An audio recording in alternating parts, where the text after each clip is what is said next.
armado mga katrupa gidakop. Detalye sa report sa Herodato kini pinagi sa pagpamati ni katrupa Gerek Panono Tomaro. Live report.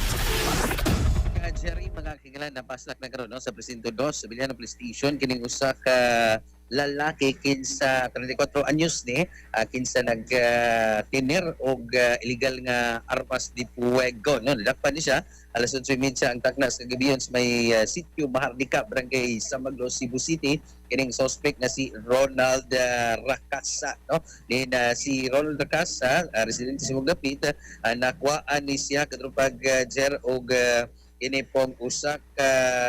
22 caliber revolver homemade nga doon na po'y kini po upat ka magabuhing bala kay una lagi ani gi-respondan ni sa ato mga sakop sa Presinto 2 no SDU and tracker personnel pinanguluhan sa ni sa ilang hepe mismo si Police Major Timothy Romanilios diin subay po ni sa report sa usa ka concerned citizen nga matod pa dunay kini pong armadong tao sa Mauga Dapita diin gihulagway nga nagsulob og black sando og denim shorts so moto pagabot sa area ilang verified og dito na kinipoga atlan ang kinipoga mauga suspitsado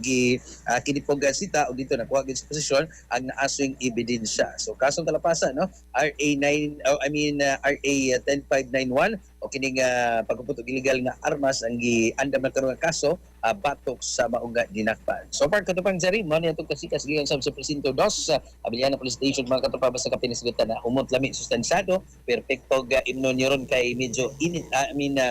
bugnaw king panahon nindot yung painitan ng atong tiyan mga higala kape Santo Plus Compliments alang sa Digosang Pilipino para sa Pilipinas sa katropa Eric Amaro XFM News XFM report.